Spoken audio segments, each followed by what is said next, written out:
પણ હવે જે ભારતીય આયોજન વ્યવસ્થા છે એની શરૂઆત ક્યાંથી થાય છે, કઈ રીતે થાય છે, એને લઈને ઘણા પ્રશ્નો હતા.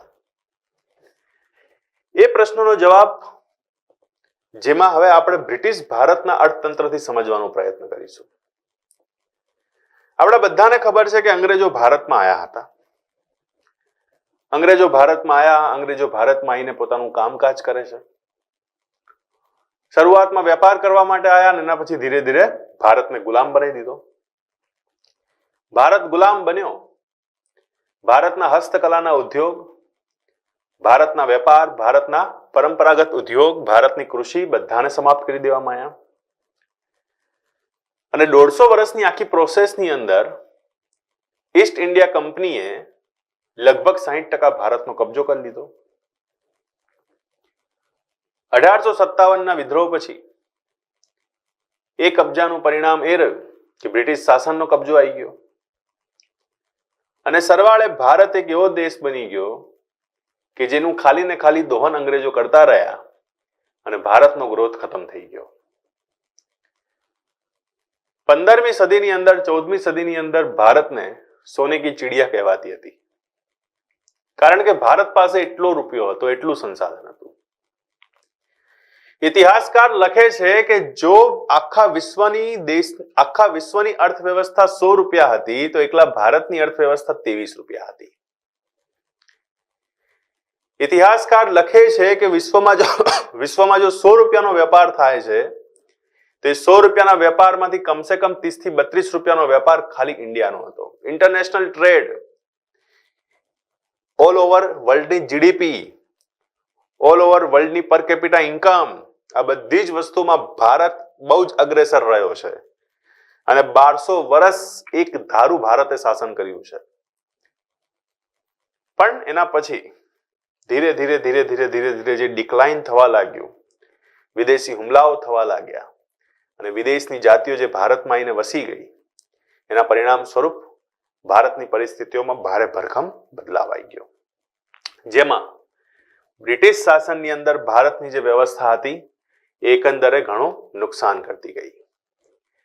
જેમ કે આઝાદી પહેલા એવું માનવામાં આવતું હતું કે ભારતની અર્થવ્યવસ્થાનું કુલ વૈશ્વિક ઉત્પાદન 25% જેટલો હિસ્સો ધરાવતી હતી, જ્યારે કે બ્રિટિશ રાજ દરમિયાન માત્ર ને માત્ર એ 2% સુધી આપણે પહોંચી ગયા. શશી થરૂરની એક પુસ્તક છે જેમાં એને લખ્યું છે કે 1951 થી લઈને 1950 ની વચ્ચે ભારતની જીડીપી માત્ર 0.02% સ્ટેડી હતી. મતલબ તમે કઈ બી ના કરો ને તો આટલે જીડીપી આવી જાય. 50 વર્ષ સુધી આપણા દેશમાં જીડીપી નો દર 0.02% હતો. સ્ટેડી જીડીપી, કોઈ વધઘટ જ નહીં. દેશમાં ભૂખમરી, બેરોજગારી, બીમારી, ભયંકર પરિસ્થિતિઓમાંથી ભારત નીકળી રહ્યું હતું. આપણી જે ગ્લોરી હતી, આપણી જે ગરિમા હતી, આપણી જે ચમક હતી, એ ચમક ખતમ થઈ ચૂકી હતી. અને અંગ્રેજી શાસનમાં ભારતનું શરીર સંપૂર્ણ રૂપથી એમાંથી લોહી ચૂસી લેવામાં આવ્યું હોય ને કેટલું કંગાળ શરીર હોય એવું કંગાળ શરીર આપણું બની ચૂક્યું હતું. તો જ્યારે બ્રિટિશ ભારત હતું ત્યારે ભારતની પરિસ્થિતિ અતિશય ખરાબ હતી, બરબાદીના આરે હતા અને 250 વર્ષ સુધી જે ભારતે ભોગવ્યું છે એ તો કલ્પના બી ના કરી શકાય. એવું નતું કે અંગ્રેજો કે પછી આ યુરોપિયન ભારતમાં પહેલા હતા કે જે બહારથી આવ્યા હતા. મુસલમાનો બી બહારથી જ આવેલા છે. પણ જે મુસલમાનો બહારથી આવ્યા હતા એમનો ક્યારેય ઈરાદો ભારતના પૈસાને લૂંટીને વિદેશમાં લઈ જવાનો નહોતો. જે શાસકો ભારતમાં સ્થાપિત થયા એ ભારતના શાસક તરીકે સ્થાપિત થયા.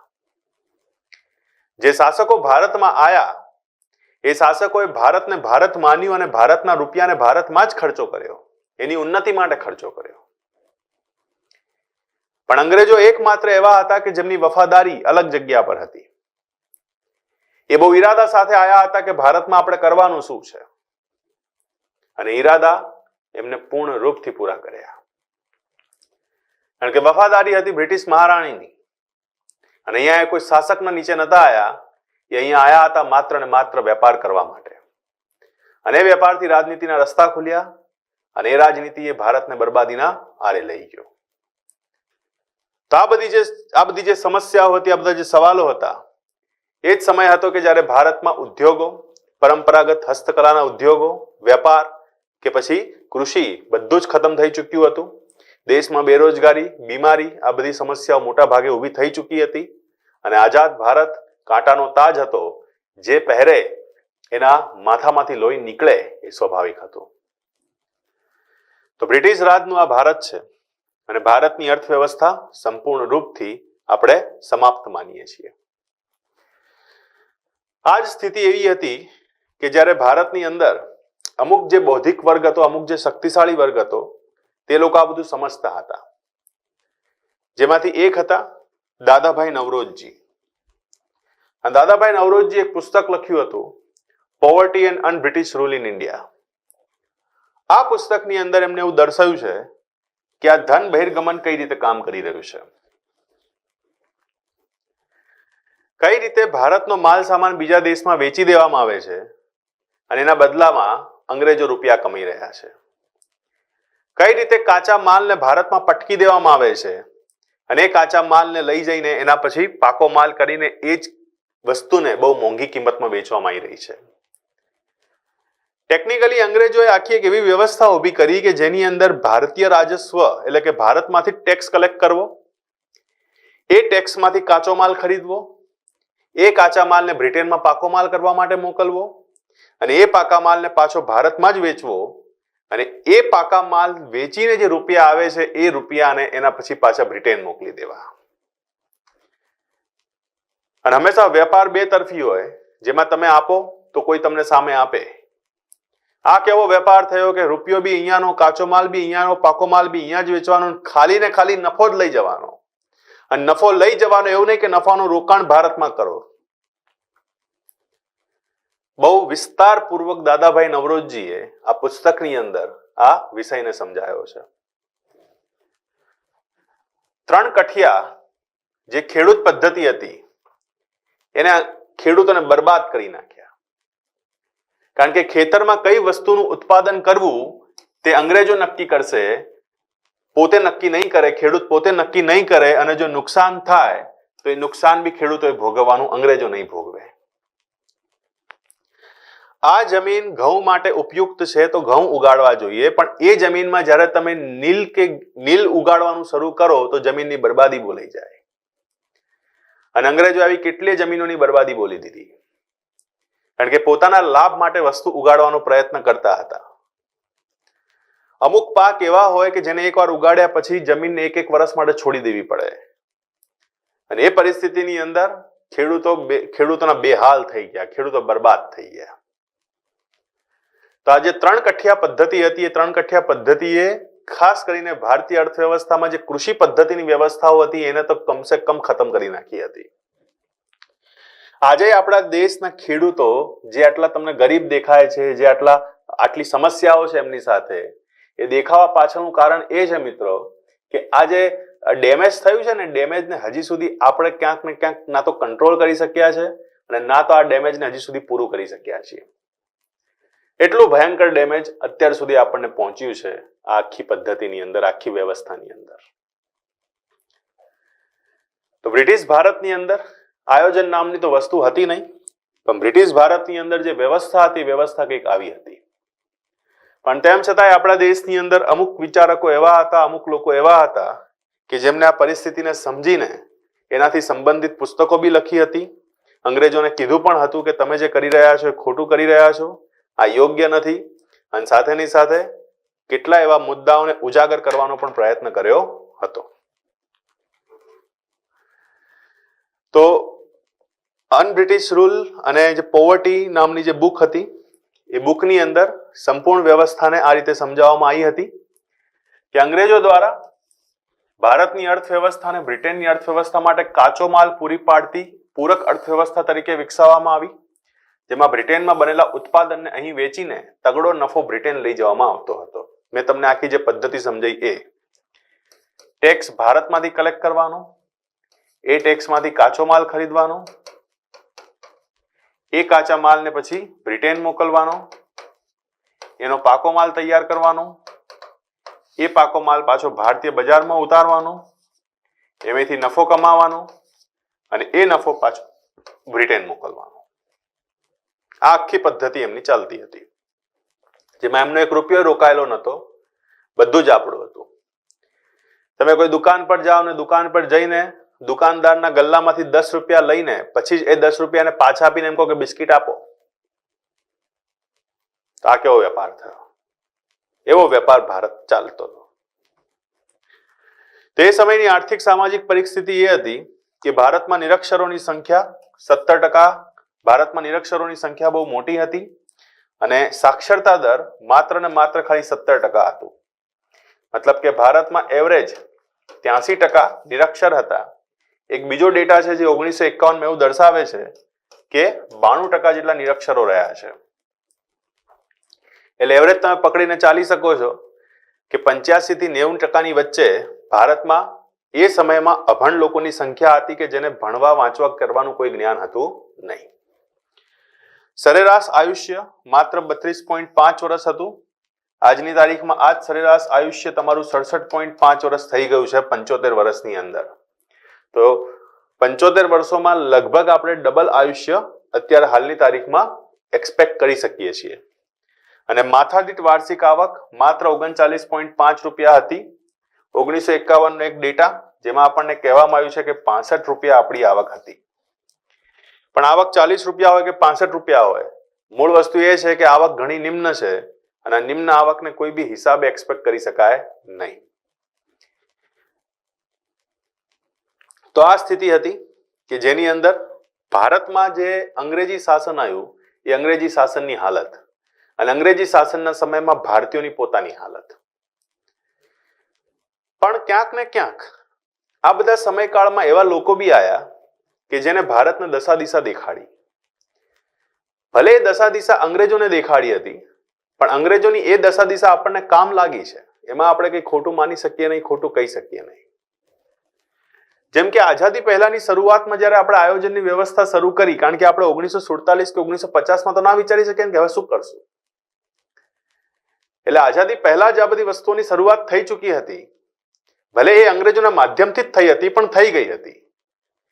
આપણા દેશની અંદર જે લોકો આઝાદી માટે લડાઈઓ લડી રહ્યા હતા એ લોકોને બી કમસે કમ થવા લાગ્યું હતું કે આપણે આઝાદીના સમયમાં આ બધા પ્રશ્નો ક્યાંક ને ક્યાંક ઉભા કરશું તો એ મેળ નહીં પડે. આ બધા પ્રશ્નોનો જવાબ તો આપણે ક્યાંક ને ક્યાંક લઈ લેવો પડશે. જેમાં સૌથી પહેલા વ્યક્તિ કે જે આપણા દેશની અંદર આયોજનના સૌથી મૂળભૂત પાયાના વ્યક્તિ કહેવાય છે એ છે વિશ્વેશ્વરૈયા. અને એમને આપી વિશ્વેશ્વરૈયા યોજના. તો 1934 ની અંદર મૈસૂર રાજ્યના પૂર્વ દિવાન અને ભારતીય ઇજનેર શાસ્ત્રના પિતા, આપણે એમની જ યાદમાં આજની તારીખમાં એન્જિનિયર ડે ઉજવીએ છીએ. તો ભારતીય ઇજનેર શાસ્ત્રના પિતા તથા સિવિલ કર્મચારી, ઉચ્ચ પદ પર હતા, ઉચ્ચ અધિકારી હતા, સર એમ વિશ્વેશ્વરૈયા દ્વારા એક પુસ્તક લખવામાં આવી અને પુસ્તકનું નામ છે the planned economy of India. આ પુસ્તક ભારતની બેઝિક પુસ્તક કહેવાય છે, પહેલી પુસ્તક કહેવાય છે કે જેને મૂળભૂત રૂપથી એવું કીધું હતું કે ભાઈ ભારતમાં કામ કઈ રીતે થવું જોઈએ, ભારતની અંદર આયોજનનો આધાર શું હોવો જોઈએ, સરકારે ધ્યાન કોની ઉપર આપવું જોઈએ, મૂડીવાદી વ્યવસ્થાને સ્વીકારવી જોઈએ કે ના સ્વીકારવી જોઈએ. તો the planned economy of India, આ પ્રશ્ન એક્ઝામમાં તમને યુપીએસસી થી લઈને પીએસઆઈ સુધી બધી જ જગ્યાએ પૂછાઈ ગયો છે. જનરલ ક્લાસ 3 માં બી આ પ્રશ્ન પૂછાય છે કે ધ પ્લાન્ડ ઇકોનોમી ઓફ ઇન્ડિયાના લેખક કોણ હતા. તો તમારે જવાબ આપવાનો સર એમ વિશ્વેશ્વરૈયા. અને સર એમ વિશ્વેશ્વરૈયાએ આ જ્યારે પુસ્તક લખી ત્યારે પહેલી વાર એવું કીધું હતું કે બ્રિટિશ સરકારે અમુક પ્લાન ઉપર કામ કરવા પડશે કે જેનાથી આ દેશની અંદર જે સંસાધન છે એનો ઉપયોગ છે એમાં ઉદ્યોગ ને બાકી બધી વિષય વસ્તુઓ છે તેને જોડવી પડશે. જેમ કે આ પુસ્તકની અંદર તેમણે જે વર્ણન કર્યું એ આગળ જઈને ભારતમાં આયોજન માટે ખૂબ ઉપયોગી રહ્યું. જેમાં એમને એવું કીધું કે મૂડીવાદી અર્થવ્યવસ્થાને સ્વીકારવું પડશે, પણ મૂડીવાદમાં લોકતંત્રને જન્મ આપવો પડશે. મતલબ કે અંગ્રેજોને કહેવાવાળા એ બહુ પહેલા લોકોમાંથી હતા કે જેમને કીધું હતું કે ભાઈ લોકતાંત્રિક મૂડીવાદી અર્થવ્યવસ્થા સ્વીકારો. તમે જે મૂડીવાદી અર્થવ્યવસ્થા અત્યારે લઈને આવ્યા છો એને કહેવાય છે ઉપનિવેશકવાદ. મતલબ કે તમે અમારી પર સત્તા કરી રહ્યા છો અને અમે તમારું કીધેલું બધું માની રહ્યા છીએ, એનાથી વધારે કંઈ થતું નથી આમાં. પણ લોકતંત્ર આપો અને લોકતંત્રમાં મૂડીવાદી અર્થવ્યવસ્થાને સ્વીકારો અને દર વર્ષનું આયોજન કરો. એ સમયમાં એમને 5 વર્ષના આયોજનની કોઈ ચર્ચા નથી કરી. આ 5 વર્ષનું આયોજન એના પછી આપણને રશિયાથી મળવાનું હતું. તો દર વર્ષનું આયોજન કરો. કૃષિ ક્ષેત્રના અતિશ્રમને ઉદ્યોગ તરફ વાળો. આજ દિન સુધી સરકારે પ્રયત્ન કરી રહી છે કે કૃષિ ક્ષેત્રની અંદર જે શ્રમ છે એને ઉદ્યોગ તરફ કઈ રીતે લઈ જવું. એ સમયમાં ભારતીય કૃષિ ક્ષેત્રની અંદર 87% લોકો જોડાયેલા હતા. આજે જઈને 46% પહોંચ્યા છે 75 વર્ષે. 87% લોકો ભારતીય કૃષિ શ્રમ સાથે જોડાયેલા હતા અને એ સમયમાં એમને કીધું હતું કે આમને ઉદ્યોગ તરફ વાળવાની જરૂર છે. ઉદ્યોગ તરફ વાળવા માટે ઉદ્યોગ હોવા જોઈએ. મતલબ કે એમનો નેક્સ્ટ પોઈન્ટ એ હતો કે ઉદ્યોગોની સ્થાપના પણ કરવી જરૂરી છે. આ જે મોડેલ એમને સ્વીકાર્યું હતું એ અમેરિકા અને તુર્કીની જેમ હતું. આ બંને દેશોની અંદર બી ખેતી કરવાવાળા લોકોની સંખ્યા વધારે હતી ને વિશ્વના કોઈ પણ દેશમાં ખેતી કરવાવાળા લોકોની સંખ્યા હંમેશા વધારે જ હોય. કારણ કે સૌથી મૂળભૂત જે વેપાર છે એ ખેતીનો વેપાર છે, એટલે સ્વાભાવિક છે કે એની સંખ્યા સૌથી વધારે હોય. તો આ દેશોએ જે રીતે પોતાના દેશની અંદર લોકોને સ્થાનાંતરિત કરીને ઉદ્યોગો તરફ લઈ ગયા તેમ આપણે પણ લઈ જવું જરૂરી છે. યોજના પૂર્ણ થાય ત્યાં સુધીમાં રાષ્ટ્રીય આવકને બમણી કરવાનો પ્રયત્ન કરવો. કુલ મળીને એમને 3 પોઈન્ટ એવા આપ્યા હતા જે આગળ જઈને ભારત માટે ઉપયોગી સાબિત થયા. અંગ્રેજોએ તો એમની વાત સ્વીકારી ના સ્વીકારી વાત અલગ હતી, પણ ભારત માટે અને ભારતીય કોંગ્રેસ માટે એ સમયની અંદર વાત બહુ ઇમ્પોર્ટન્ટ બની ગઈ હતી. આ જ સમય હતો કે જ્યારે ફિક્કી નામના સંગઠને આપણને એક પ્રસ્તાવ આપ્યો હતો. તમારી જાણકારી માટે કહી દઉં કે ભારતના જેટલા બી મોટા ઉદ્યોગપતિઓ છે અને મધ્યમ ઉદ્યોગપતિઓ છે એમનું આ એક સંગઠન છે આખું કે જે સરકાર સાથે વેપાર અને ઉદ્યોગમાં તાલમેલ બેસાડવાનું કામ કરે છે. એનું ફૂલ ફોર્મ છે federation of Indian chambers of commerce and industry. શું નામ છે? Federation of Indian chambers of commerce and industry, FICCI. અને 1934 ની અંદર જ આ ફિક્કીએ પ્રસ્તાવ આપ્યો સરકારને કે ભારતમાં આયોજનની જરૂરિયાત અને એક મૂડીવાદી પ્રસ્તાવ એ હિસાબથી મૂકવામાં આવ્યો હતો કે ભાઈ ભારતમાં આયોજનની જરૂરિયાત છે, તો આયોજનની જરૂરિયાત છે તો એના હિસાબથી તમે આગળ કામ લો. કારણ કે રશિયાને દેખો કેટલું આગળ આવી ગયું. રશિયાથી શીખીને અમેરિકા આયોજન કરવા લાગ્યું, જર્મની આયોજન કરવા લાગ્યું. આ લોકો કેટલા આગળ આવી ગયા, તો આપણે કેમ ના કરી શકીએ? આમને આઝાદી સાથે કોઈ લેવા દેવા નહોતું. આમનો કહેવાનો મતલબ એટલો હતો કે બ્રિટિશ સરકાર છે અત્યારે, તો બ્રિટિશ સરકાર અમારી વાત સાંભળીને અમારા આયોજનના સ્તરને સ્વીકારે. એમને એવું કીધું હતું કે સરકારે બજારમાં સરકારના હસ્તક્ષેપ વગર ભારતીય અર્થવ્યવસ્થાનું સર્જન થવું જોઈએ તેવી સલાહ આપી. તમને યાદ હશે આ અદ્રશ્ય હાથવાળી થિયરી છે. મૂડીવાદી અર્થવ્યવસ્થા હતી તો મૂડીવાદી પ્રસ્તાવની અંદર શું લખ્યું હોય? તો મૂડીવાદી પ્રસ્તાવમાં એવું લખ્યું હોય કે સરકારે કોઈ પણ હિસાબે વચ્ચે પડવું નહીં. અમારી ઉપર છોડી દો બજાર, અમે એને ડેવલપ કરીશું, એને એ રીતે ડેવલપ કરીશું કે જેના માધ્યમથી કમસે કમ ભારતની જે વ્યવસ્થાઓ છે એને સ્થાપિત કરી શકાય, એને અનુભવી શકાય. હવે આમને ભારતીય અર્થવ્યવસ્થામાં ખાલી નફો દેખાતો હતો. ભારતીય અર્થવ્યવસ્થામાં લોકતંત્ર નહોતું દેખાતું, એ બી હું તમને બહુ સ્પષ્ટ કરું છું. અને મૂડીવાદી અર્થવ્યવસ્થાને એટલે સ્વીકારતા હતા કારણ કે બાકી બધા વિશ્વની અંદર મૂડીવાદી અર્થવ્યવસ્થાના સારા પરિણામ એ લોકોને મળ્યા હતા. ઉદ્યોગપતિઓ માટે તો શું છે? નફો છે. નફા માટે મૂડીવાદી અર્થવ્યવસ્થા જરૂરી છે. આ જ આધાર ઉપર ભારતમાં કેન્દ્રીય આયોજન સંગઠનની રચના કરવાની સલાહ અને આઝાદી બાદ આયોજન પંચની રચના કરવામાં આવી. તો અંગ્રેજોએ તો આ પ્રસ્તાવ ના સ્વીકાર્યો, પણ આમના આ પ્રસ્તાવના આધાર ઉપર ભારતમાં નેશનલ પ્લાનિંગ કમિશનની સ્થાપના કરવામાં આવી.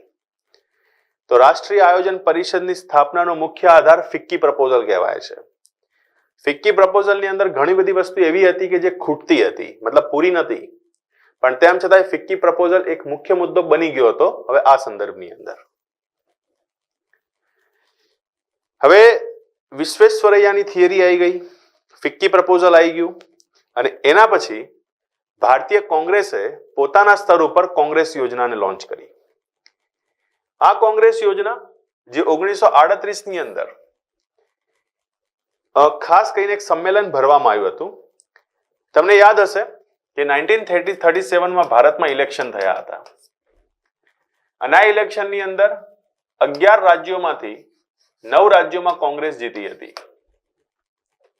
તો કોંગ્રેસ જે 9 રાજ્યોમાં જીતી હતી એના ઉદ્યોગપતિઓને બોલાવીને એક સંમેલન ભર્યું અને એમાં એવું કહેવામાં આવ્યું કે ગરીબી અને બેરોજગારીની સમસ્યાના સમાધાન માટે તથા રાષ્ટ્રીય પ્રતિરક્ષા અને આર્થિક પુનઃજાગરણ માટે ઔદ્યોગિકકરણ એક જરૂરિયાત છે.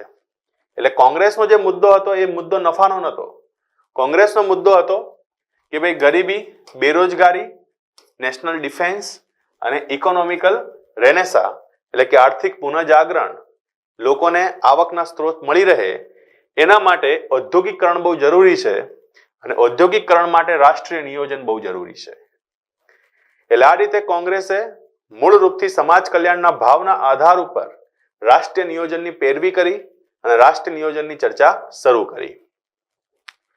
હવે આ સમય એવો હતો 1938 માં હરિપુરા સંમેલન તમને યાદ છે અને આ સમયની અંદર સુભાષચંદ્ર બોઝ કોંગ્રેસના અધ્યક્ષ હતા.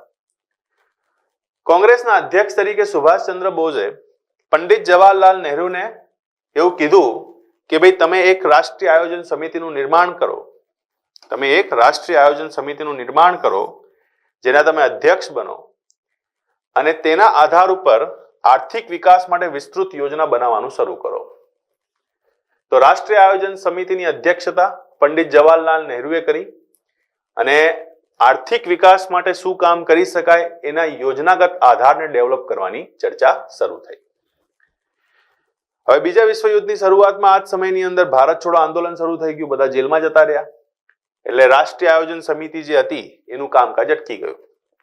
રાષ્ટ્રીય આયોજન સમિતિનું કામકાજ અટકી ગયું તો ડ્રાફ્ટ માટે જે 2 વર્ષનો સમય આપવામાં આવ્યો હતો એ 2 વર્ષમાં સમય આવી શક્યો નહીં અને પરિણામ સ્વરૂપ રાષ્ટ્રીય નિયોજન સમિતિનો અહેવાલ સમયસર પ્રગટ ના થયો, જે પ્રગટ થશે આઝાદી પછી. તો કોંગ્રેસે પોતાના સમયની અંદર આ એક બહુ જબરજસ્ત કામ કર્યું હતું કે જ્યારે ભારત આઝાદ થવાનું હતું એની પહેલા જ રાષ્ટ્રીય આયોજન સમિતિ તરીકે એક સંસ્થાને જન્મ આપી દીધો હતો. તેનો અહેવાલ જૂન 1949માં પ્રકાશિત થયો જે ભારતીય આયોજનનો આધાર બની ગયો. એટલે આ રિપોર્ટ એટલો બધો મહત્વનો હતો કે ઇન્ડિયન પ્લાનિંગ હવે જ્યારે આપણે આઝાદી પછી કરવા બેઠા ત્યારે મહત્વપૂર્ણ રૂપથી આમાંથી ઘણી બધી વિષય વસ્તુ હતી કે જે સરકારે પકડી લીધી અને સરકારને લાગ્યું કે આપણે આના ઉપર કામકાજ ચાલુ કરવું જોઈએ. હવે રાષ્ટ્રીય આયોજન સમિતિ બની, કોંગ્રેસ યોજના બની અને એના પછી ભારત છોડો આંદોલન શરૂ થયું. તો ઇન બિટવીન વચ્ચે અમુક લોકો એવા હતા કે જેમને ગાંધીજીના આધાર ઉપર કે પછી અમુક વિષય વસ્તુઓના આધાર ઉપર પોતપોતાની યોજનાઓ પણ આપી હતી. જેમ કે આપણી પાસે એક વ્યક્તિ છે રામાસ્વામી મુદાલિયાર. 1941માં પ્રસિદ્ધ અર્થશાસ્ત્રી રામાસ્વામી મુદાલિયારની અધ્યક્ષતામાં આ સમિતિની રચના થઈ હતી એટલે નામ આપવામાં આવ્યું છે મુદાલિયાર સમિતિ અને જેમને દેશના વિકાસ માટે યોજના બનાવવાની જવાબદારી આપવામાં આવી હતી. એટલે કે ભાઈ યોજના જ્યારે બનાવવા બેસીએ, કારણ કે આ તો સંગઠનનું કામ થયું, સંગઠન હોવા જોઈએ કે ભાઈ ભારતીય આયોજન પંચ સંગઠન છે પણ ભારતીય આયોજન પંચની અંદર યોજના કોણ બનાવશે? એટલે યોજના બનાવવા માટે બી એક સમિતિ હોવી જોઈએ અને એ સમિતિનું મુખ્ય કામ શું છે? યોજના તૈયાર કરવાનું. તો મુદાલિયાર સમિતિ એ પ્રકારની સમિતિ હતી જે વિકાસ માટે યોજના બનાવવાનું કામ કરતું હતું અને એ સમયમાં એને એ જ કામ સોંપવામાં પણ આવ્યું હતું. આ સમિતિ દ્વારા જે યોજના બનાવવામાં આવી તેમાં સૈદ્ધાંતિક અભિગમનું વર્ચસ્વ હતું પણ વ્યવહારિક નહોતું એટલે લાગુ થયું નહીં. મેં તમને બહુ જ પહેલા લેક્ચરમાં જ કીધું કે અર્થવ્યવસ્થા સૈદ્ધાંતિક અભિગમોને સ્વીકારે તો છે પણ માનતું નથી. અર્થવ્યવસ્થામાં તમારે કામ કરવું હોય અને અર્થવ્યવસ્થાની સ્થિતિને તમારે દેખવી હોય તો તમારે વ્યવહારિક અભિગમને જ સ્વીકારવો પડે. અને એ વ્યવહારિક અભિગમનો મતલબ શું થાય? તો એ વ્યવહારિક અભિગમનો મતલબ એ થાય કે ભાઈ તમે અર્થવ્યવસ્થાની અંદર જે મૂળ રૂપથી સમસ્યાઓ છે એને દેખો, સમજો ને એનું નિવારણ લાવો. બરાબર? આના પછી આવે છે બોમ્બે પ્લાન. આ બોમ્બે પ્લાન દેશના 8 અગ્રણી ઉદ્યોગપતિઓ દ્વારા 1943માં તૈયાર થયો હતો અને એને નામ આપવામાં આવ્યું હતું brief memorandum outlining a plan of economic development for India, જે સામાન્ય રૂપથી બોમ્બે પ્લાન તરીકે ઓળખાય છે, કારણ કે બોમ્બે શહેરની અંદર આ લોકોએ ભેગા મળીને આ મીટિંગ કરી હતી અને યોજના આપી હતી. આ જે બોમ્બે પ્લાન બન્યો એમાં અધ્યક્ષ GRD ટાટા હતા અને ઉપાધ્યક્ષ GD બિરલા હતા. સાથે અન્ય ઉદ્યોગપતિઓમાં જોન મથાઈ, પરસોત્તમદાસ ઠાકુર, લાલા શ્રીરામ, કસ્તુરભાઈ લાલભાઈ, અરદેશીર દલાલ અને દાદાભાઈ શ્રોફનો સમાવેશ થાય છે. એવું કહેવાય છે કે આ 8 ઉદ્યોગપતિઓ એવા હતા કે જેના હાથમાં ભયંકર તાકાત હતી અને આ 8 ઉદ્યોગપતિઓ એવા હતા કે જે મૂળ ભારતીય અર્થવ્યવસ્થાની અંદર એક મોટો ભાગ લઈને ચાલતા હતા. હવે આ જે 8 ઉદ્યોગપતિઓ ભેગા થઈને જે બોમ્બે પ્લાન તૈયાર કર્યો અને બોમ્બે પ્લાન જે સરકારને આપ્યો, તો એ સમયમાં એમની આલોચના બહુ થઈ. સરકારે આલોચના નથી કરી. અંગ્રેજ સરકાર માટે તો અનુકૂળ પરિસ્થિતિ હતી, પણ આપણા માટે વિપરીત પરિસ્થિતિ હતી. કેમ? તો એવું કહેવામાં આવ્યું કે યોજના વ્યવહારિકતાથી ઘણી દૂર છે અને આયોજનના ક્ષેત્રમાં અંકગણિતીય અભ્યાસ અને પતંગબાજીના નામથી આને આલોચિત કરવામાં આવી હતી કે મોટા મોટા આંકડા આપ્યા છે, વ્યવહારિકતામાં કોઈ છે નહીં, ભારત આ આંકડાઓને કઈ રીતે પહોંચી વળશે, આમ તેમ ફલાણું ઠીકાણું. ઘણી બધી વસ્તુ એવી હતી કે જેમાં એ સમયમાં એનો મજાક ઉડ્યો. પણ આ યોજનામાં ઉદ્યોગોને પ્રાથમિકતા, મિશ્ર અર્થવ્યવસ્થા વગેરેને મહત્વ આપવામાં આવ્યું હતું. અને આ જ કારણ છે કે આઝાદી પછી જ્યારે આપણે ઘણા બધા મુદ્દાઓને સમજી રહ્યા હતા, દેખી રહ્યા હતા, એ સમયમાં આપણે બોમ્બે પ્લાનને પણ સ્વીકાર્યો હતો. એટલે કે સ્વતંત્ર ભારતના આયોજનમાં આ બધા લક્ષણો તમને પાછળથી જોવા મળશે કે સરકારે ઉદ્યોગોને પ્રાથમિકતા બી આપી, મિશ્ર અર્થવ્યવસ્થા પણ સ્વીકાર્યું, ફિક્કીની જેમ મૂડીવાદી વિચારધારા ઉપર ના ગયા. કારણ કે બોમ્બે પ્લાનમાં એ જ લખ્યું હતું કે મૂડીવાદી વિચારધારા ઉપર જો ગયા તો પછી ક્યાંક ને ક્યાંક આપણી અર્થવ્યવસ્થા એને સહન કરવાની તાકાત નહીં રાખે. કારણ કે આપણે નવા છીએ. 1950 ની અંદર જો આપણા ઉદ્યોગો ગ્લોબલ ઇકોનોમી સાથે કોમ્પિટિશનમાં આવી જાય તો એ બંધ થઈ જશે. પણ તમારે ધીરે ધીરે દરવાજા ખોલવા પડશે દેશના, અને આંતરરાષ્ટ્રીય કંપનીઓને એક સાથે નહીં પણ ટ્રાયલ અને એરરના આધાર ઉપર એન્ટ્રી આપવી પડશે. જો તમે એક સાથે દેશના દરવાજા ખોલશો અને ગ્લોબલાઇઝ ઇકોનોમી કરી દેશો તો ભારતની જે અર્થવ્યવસ્થા છે એ સંપૂર્ણ રૂપથી સાફ થઈ જશે. આ બધા વિચારો આપણને પાછળથી ઘણા ગમ્યા અને ડોમેસ્ટિક ઇન્ડસ્ટ્રીને પ્રોટેક્ટ કરવી એ બહુ ઇમ્પોર્ટન્ટ લાગી. એટલે જ 40 વર્ષ સુધી આપણે ડોમેસ્ટિક ઇન્ડસ્ટ્રીને પ્રોટેક્ટ કરતા રહ્યા. પણ 40 વર્ષ પછી જ્યારે આપણને એવું લાગવા લાગ્યું કે આ ઇન્ડસ્ટ્રી આપણો ખોટો લાભ ઉપાડી રહી છે, ત્યારે 1991માં ગ્લોબલાઇઝેશન સુધી આપણે પહોંચ્યા છીએ. એના પછી એક યોજના આવે છે ગાંધીવાદી યોજના. ગાંધીજીના પૂરેપૂરા માર્ગદર્શન હેઠળ. જોકે યોજના ગાંધીજીએ તૈયાર નથી કરી, યોજના તૈયાર કરવાવાળા હતા અર્થશાસ્ત્રી શ્રી મન્ના નારાયણ અગ્રવાલ. શ્રી મન્ના નારાયણ ગુજરાત રાજ્યના ગવર્નર બી રહી ચૂક્યા છે, પ્રખર ગાંધીવાદી નેતા પણ રહી ચૂક્યા છે, જેમને ગાંધીવાદી યોજના તૈયાર કરી હતી. આ આખી યોજના સ્વાવલંબન ઉપર આધારિત હતી અને સંપૂર્ણ યોજનાનો આધાર ગામ સાથે ચાલી રહ્યો હતો.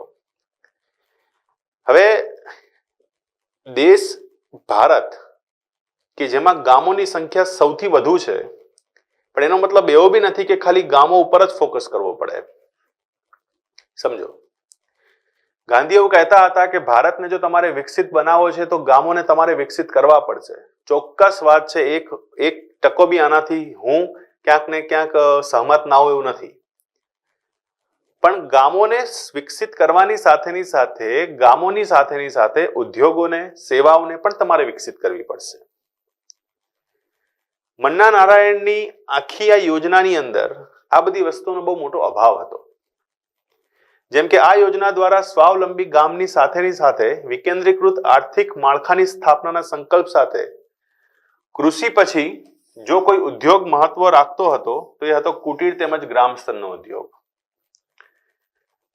મતલબ કે આની અંદર એવું કહેવામાં આવ્યું કે ભાઈ જે કુટીર ઉદ્યોગ છે, જે નાના ઉદ્યોગો છે, એને મહત્વ આપો, મોટા ઉદ્યોગોને નહીં.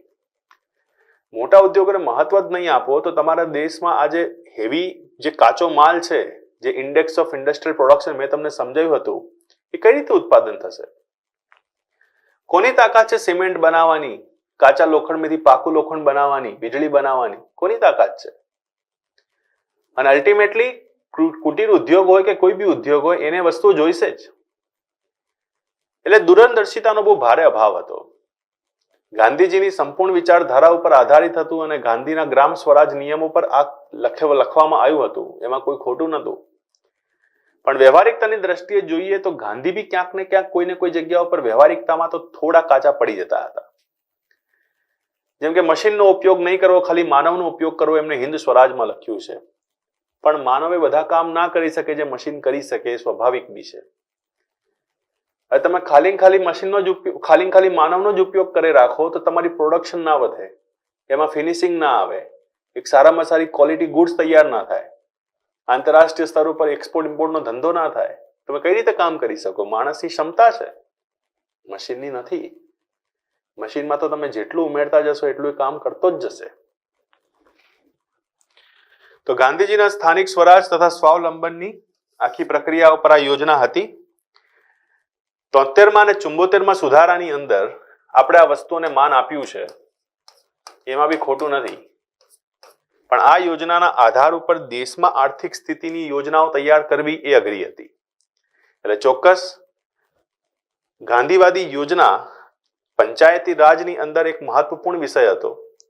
પણ આ જ ગાંધીવાદી યોજના દેશની આર્થિક સ્થિતિને તૈયાર કરવામાં એટલો મહત્વપૂર્ણ વિષય રાખતો નહોતો. એના પછી છે જન યોજના. માનવેન્દ્રનાથ રોય જે 1945ની અંદર આ યોજના આપે છે. અને માનવેન્દ્રનાથ રોય પોતે સામ્યવાદી નેતા હોવાના કારણે આ યોજના ઉપર માર્ક્સવાદ અને સમાજવાદનો પ્રભાવ બહુ મોટો હતો. બંધારણની જ્યારે આપણે શરૂઆત કરી ત્યારે જ મેં તમને કીધું હતું કે સૌથી પહેલા બંધારણ સભાનો વિચાર જે ભારતીયો દ્વારા તૈયાર થવી જોઈએ એ માનવેન્દ્રનાથ રોયે આપ્યો હતો. એ જ માનવેન્દ્રનાથ રોય કે જેમને 1945ની અંદર આ જન યોજના પણ આપી, પીપલ્સ પ્લાન જેને કહેવાય છે, તો જન યોજના પણ આપી. અને આ જન યોજનાની અંદર તમે સ્પષ્ટપણે દેખી શકો છો કે કાર્લ માર્ક્સના વિચારો અને સાથેની સાથે સામ્યવાદી સમાજવાદી વિચારોને પૂરેપૂરી જગ્યા આપવામાં આવી હતી. તો આજે માર્ક્સવાદી અને સમાજવાદી જે વિચારો હતા, જેમાં આ યોજના કૃષિગત વિકાસ અને ઔદ્યોગિક ઉત્પાદનમાં ઝડપી વૃદ્ધિ કરીને સામાન્ય વ્યક્તિને જીવન જરૂરિયાતના વસ્તુઓ સરકાર દ્વારા પૂરી પાડવાની સલાહ આપતી હતી. હવે સમસ્યા આ જ હતી કે બધું સરકાર જ કરે, અદ્રશ્ય હાથ અદ્રશ્ય થઈ જવા જોઈએ, એવું શક્ય નથી. આખી દેશની અર્થવ્યવસ્થામાં સરકાર ખાલી સરકાર હોય ને તો એક તો એ લોકતંત્ર માટે ખતરો છે, બીજું એ નિરંકુશતાને જન્મ આપે છે, અને ત્રીજું એ કે એ લાલ ફિતાશાહીના ભોગ બની જાય છે. કારણ કે માત્ર ને માત્ર સરકાર જ કામ કરે પોસિબલ છે નહીં. આજે તમે પ્રાઇવેટ કંપનીના કામકાજ જોવો છો, કેટલી ઇઝીલી કામ થાય છે, કોઈ કરપ્શન નથી એ લોકોમાં, ફ્રિકવન્ટલી કામ થાય છે. ઇવન ત્યાં સુધી કે સરકાર પોતાના ઉદ્યોગ અને સેક્ટર્સને બંધ કરીને ટેન્ડર પાડીને પ્રાઇવેટ કંપનીઓ પાસે કામ કરાવે છે, કારણ કે એમને ખબર છે કે એમની અંદર જે ઓર્ગેનાઇઝેશન કામ કરે છે એમાં સમસ્યા છે. એટલે તમારે જો દેશની અંદર ગતિવિધિઓને ઝડપી બનાવવી હોય, વૃદ્ધિ કરવી હોય, સામાન્ય લોકો સુધી વસ્તુ અને સેવાઓ લઈ જવી હોય, તો બહુ જ સ્વાભાવિક છે કે તમારે એ વિષય અને પરિણામને અદ્રશ્ય હાથોને આપવા પડશે. બજારની શક્તિઓમાં ખાનગી કંપનીઓને બોલાવવી પડશે. BSNL ખુદ 4G ના સ્પેક્ટ્રમ એ જીઓને આપે છે. જીઓ આટલું સસ્તું internet, free calling, free SMS આપે છે, પણ તેમ છતાંય BSNL પોતે નથી આપી શકતો.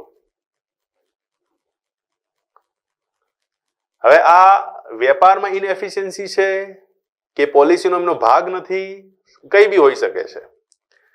જીઓ આટલું આપ્યા પછી બી ક્યાંક ને ક્યાંક પોતાના આ બિઝનેસને પ્રોફિટેબલ બનાવી દે છે. BSNL નથી કરી શકતું.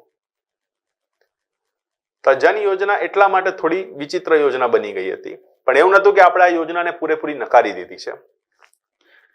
જન યોજના સરકારના કોમન મિનિમમ પ્રોગ્રામ માટે ચાલી.